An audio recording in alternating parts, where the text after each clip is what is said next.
이화영 전 부지사의 진술이 이재명 대표에게 불리하게 흘러가자 이 대표의 최측근 인물이 이화영 전 부지사 측을 만났고 회유를 시도했다는 의혹이 불거진 바 있습니다. 과연 그 인물이 누구냐? 이 점이 큰 관심이었는데 바로 저희가 찾아냈습니다. 자, 영상 잠깐, 화면 잠깐 볼까요? 자, 당이 열심히 돕겠다. 회유를 시도했던, 그래서 이화영 측 핵심 관계자를 만났던 바로 저 그림자 속 인물, 잠시 뒤에 바로 공개해 드릴 텐데요. 자, 먼저 그 전에 네 분의 출연자들과 먼저 인사를 좀 나누도록 하겠습니다. 반갑습니다. 안녕하세요. 안녕하세요. 자, 그림자 속 인물은 영상으로 저희가 공개해 드리겠습니다. 조금 퇴근해야 되겠어요. 오늘은 11시 전에 찬데, 날씨도 찬데 한 말씀 하시죠.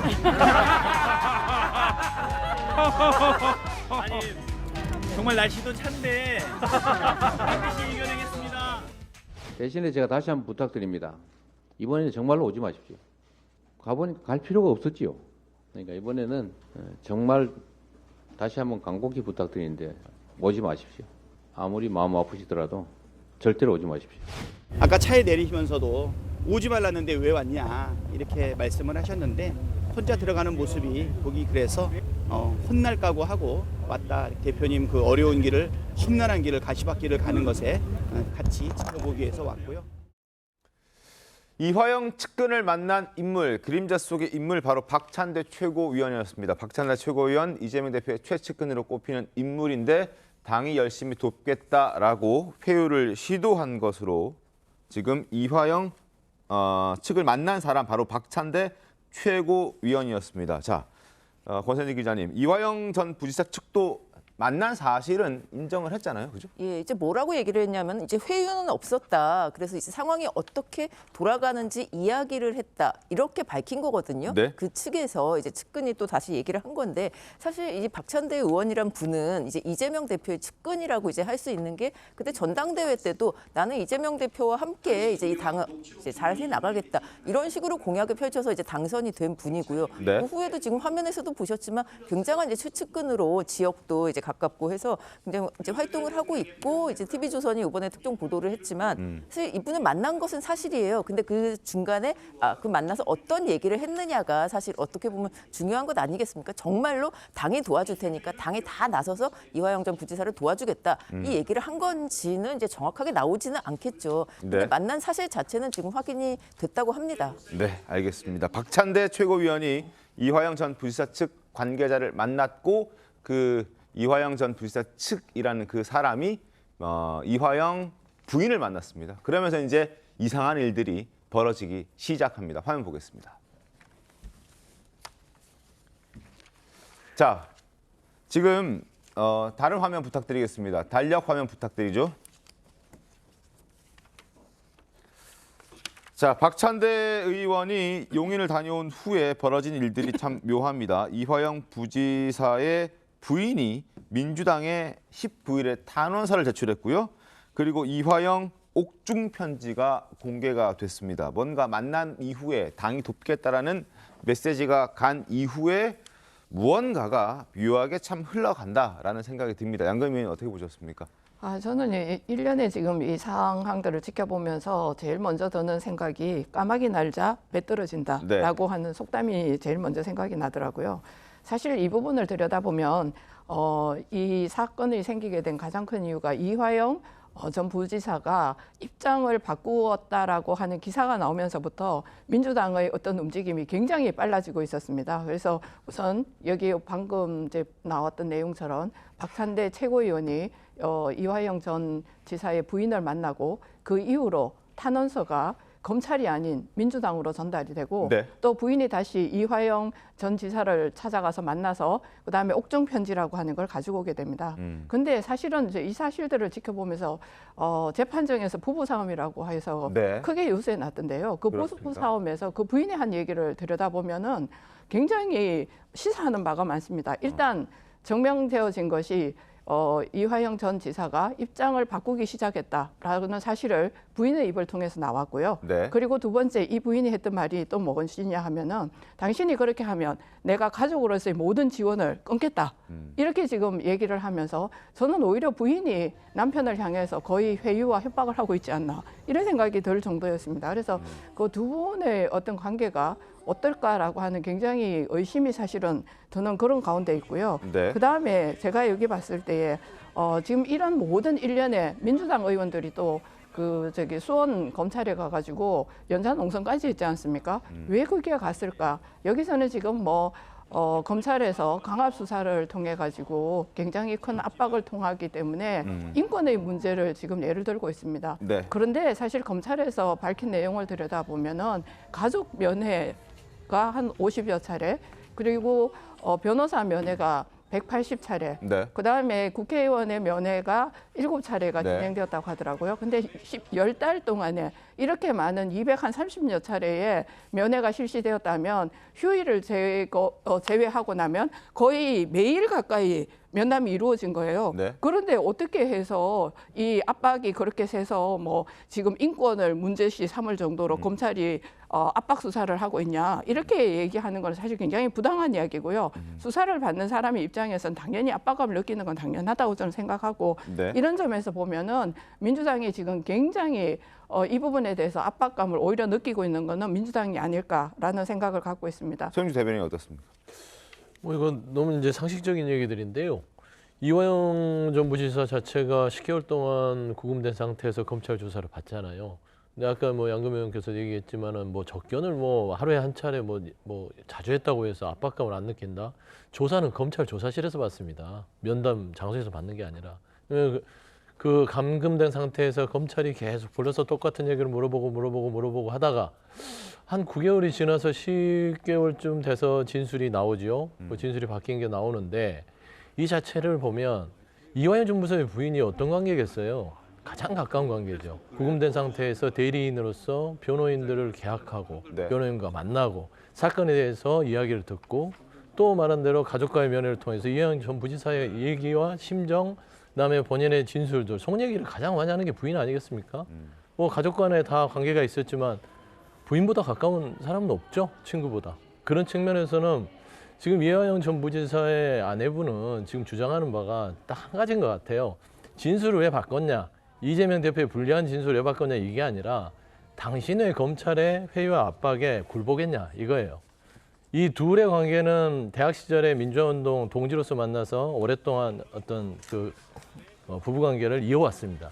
그런데 본인이 남편으로서 이화영 전 부지사를 그래도 존경하고 지켜왔던 건 정치인이 어려움이 많잖아요. 그럼에도 불구하고 이 정도로 못 버텼어?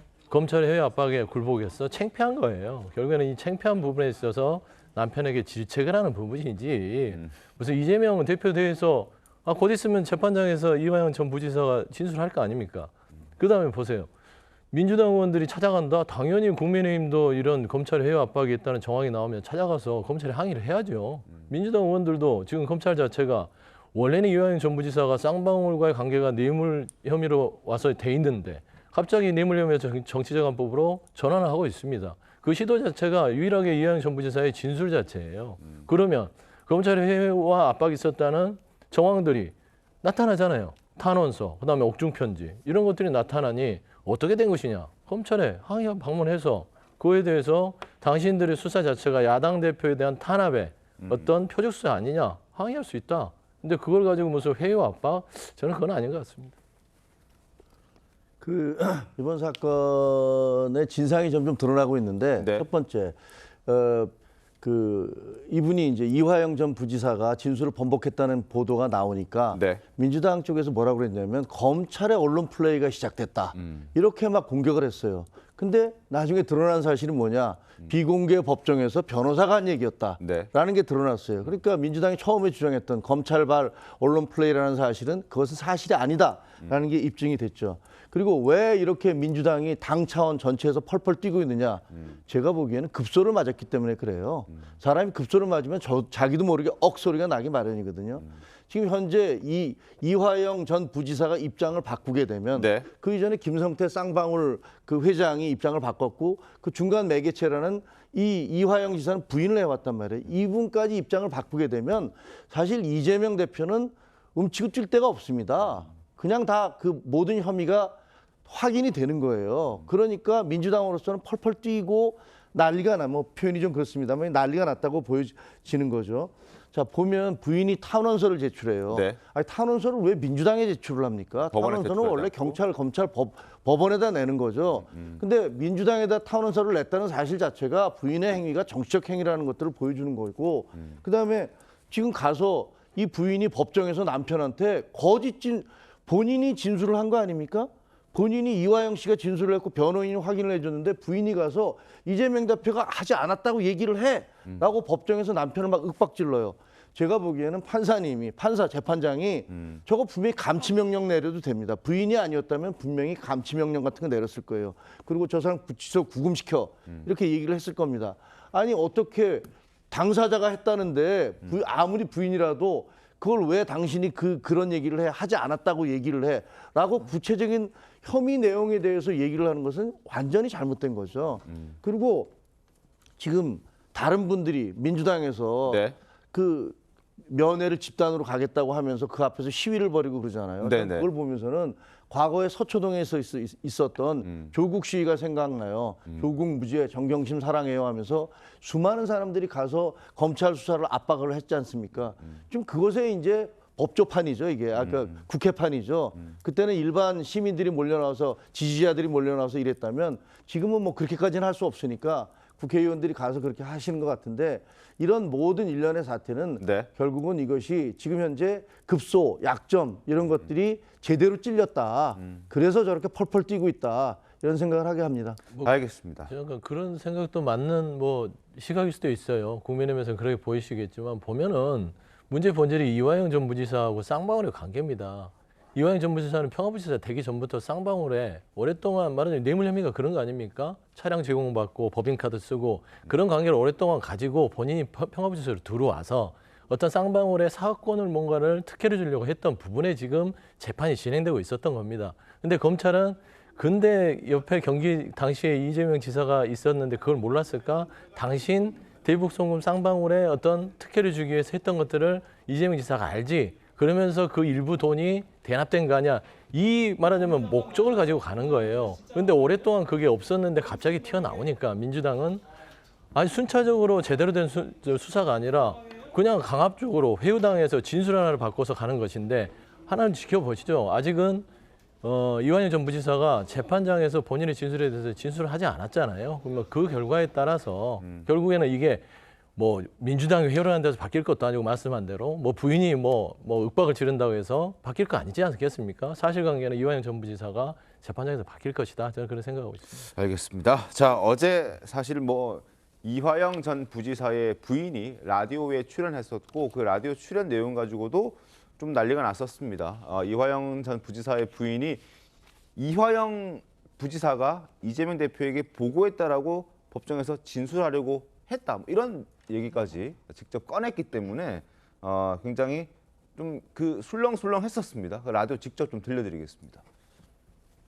갑자기 하지도 않은 이유를 여기다가 덮어씌우고 결국은 제가 어제 재판장에서 소리 지른 거는 이게 이화영 재판이냐 이재명 재판이냐 결국은 잡아다가 놓고서는 들들 볶아갖고 이재명 방북 진술을 이끌어내려고 한 거 아닌가 이렇게 저는 의심이 되고요. 이런 일련의 과정들을 본인은 모르셔요. 그잖아요. 안에 갇혀서 뭘 알겠어요. 정보가 없잖아요. 검찰에서는 이거는 당에 뭐 회유당했다 그러는데 검찰이 우리 남편하고 더 많이 만나서 회유를 하지 당이 무슨 회유를 해요. 그래서 저 생각은 나와서 양심 선언을 했으면 좋겠어요. 자, 저런 얘기들을 했습니다. 라디오 출연 사실 갑작스러웠고 그리고 예상치 못했습니다. 저렇게까지 나와서 공개적으로 뭔가를 얘기할까 궁금했었는데 일단 여러 얘기들을 쏟아냈는데요. 민주당의 조언이 좀 있지 않았을까라는 생각도 들었습니다. 양금 의원은 어떻습니까? 저는 죄송합니다. 당연히 민주당의 조언뿐만 아니라 굉장히 많은 코치를 뒤에서 받고 있는 것 같고요. 네. 사실 저 부인이 나와가지고 라디오상에서 오히려 저는 이화영 부지사에 대해서 훨씬 더 불리한 이야기를 하고 있다고 지금 생각이 듭니다. 네. 그리고 탄원서의 내용을 제가 주목해서 봤는데요. 그 내용 중 일부를 제가 잠깐 읽어보면 그 어느 것보다 힘든 것은 이재명 대표에게 방북 대남 프레임을 씌워 기소하겠다라는 것이라고 하는 것이 탄원서 안에 내용이 그대로 들어 있습니다. 요거 지금 탄원서 내용을 그대로 제가 읽은 거거든요.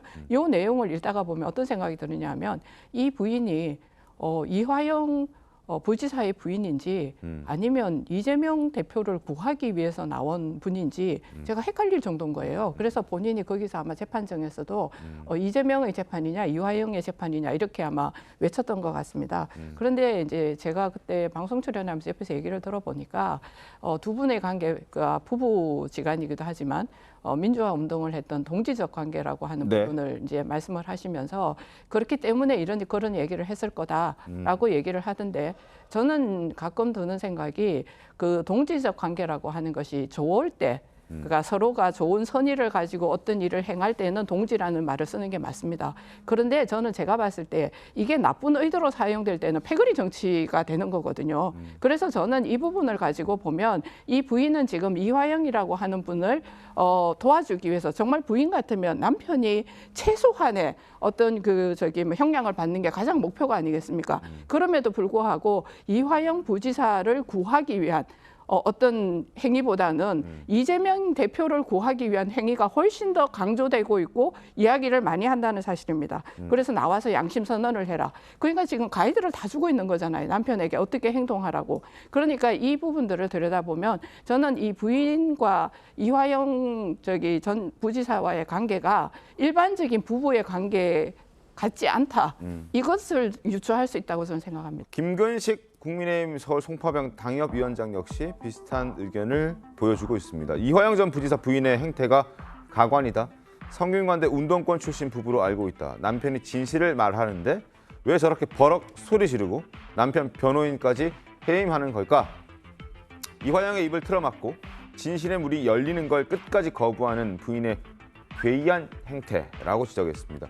구태 운동권 잔당에 삐뚤어진 정의관 때문이다라는 얘기까지 하고 있습니다. 자, 권선희 기자님 어떻게 보셨습니까? 그러니까 이게 지금도 말씀하셨지만 이 두 분의 관계가 이제 약간의 이제 일반적인 부부하고는 다르다라고 이제 얘기를 하는데 탄원서라는 게 보통 부인이 탄원서를 내죠. 보통 남편이 감옥에 가 있으면. 근데 그 내용이 다 뭐겠습니까? 우리 남편이 너무 고생을 하고 또 억울한 일도 많고 좀 형량을 조금 줄여주면 좋겠다. 이런 면에서 탄원서를 쓰는 거지.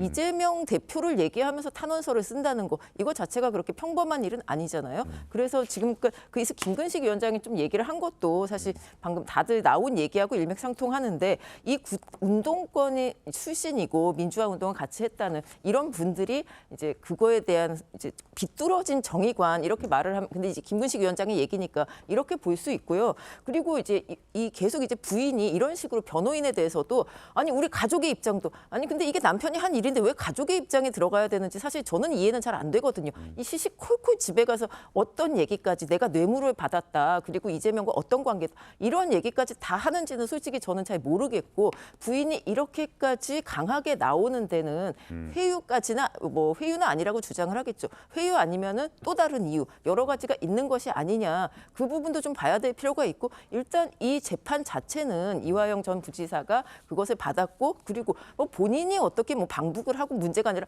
이재명 지사를 방북을 시키고 그것을 경기도에 실적으로 이루기 위한 일이었잖아요. 그러니까 이재명 대표가 관계가 없다고는 절대로 얘기를 할 수가 없는데 그 부분은 재판에서도 분명히 짚고 나가야 할 얘기죠. 알겠습니다. 자, 이화영 전 부지사 측을 만난 사람은 박찬대 최고위원 이미 밝혀졌고 그리고 그 박찬대 최고위원을 만난 이화영 부지사 측이 부인을 만났고 그 이후에 묘한 일들이 벌어졌다. 탄원서도 등장했고 옥중 편지도 공개가 됐습니다. 그리고 민주당 의원들의 어떤 집단 행동 그리고 지지자들 이재명 대표를 응원하고 지지하는 사람들의 또한 집단 행동 이런 것들이 등장하면서 이게 당 차원의 전방위적으로 지금 이화영 부지사를 압박하는 것 아니냐. 그리고 압박하는 그 가운데 이화영 전 부지사의 부인까지 민주당이 등장시킨 것 아니냐. 뭐 이런 의혹들이 꼬리에 꼬리를 물고 있습니다. 자, 그리고 우리가 눈여겨봐야 할 것이 이화영 부지사가 변호사 해임을 안 하겠다라고 얘기를 했는데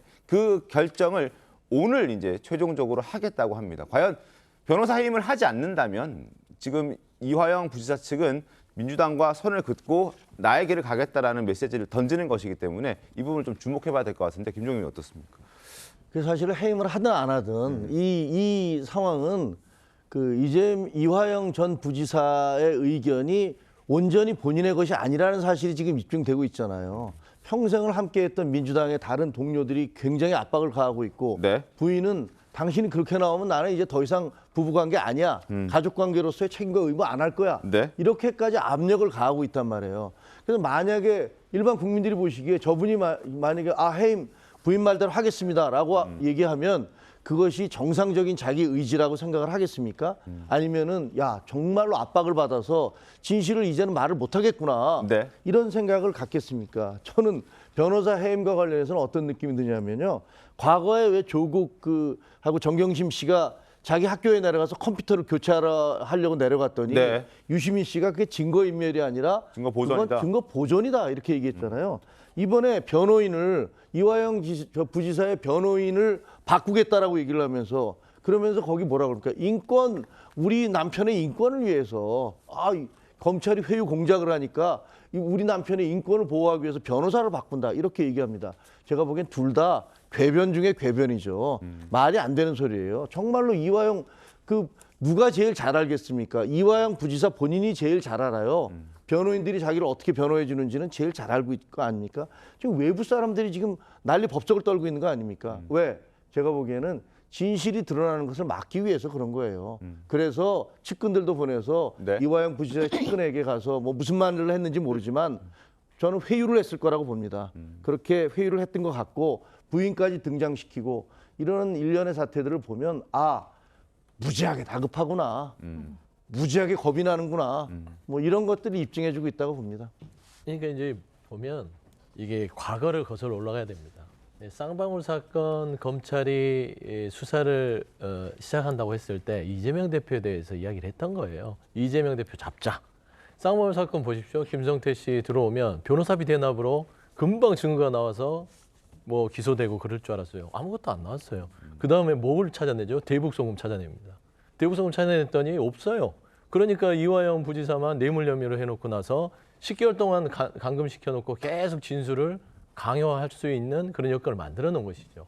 그러니까 민주당 측에서는 이게 정치적 수사라고 이미 예단을 했던 것이고 하지만 이화영 전 부지사가 검찰의 회유 압박에 잘 견뎌왔다.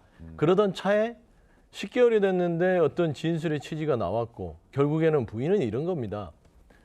일반적으로 보면 안 돼요. 참 말씀 잘 하셨습니다. 일반적인 부부관계가 아니라 민주화운동 동지였고 본인들은 이런 겁니다. 신념은 팔지 말자라는 게 본인들의 인생의 모토일 수 있어요.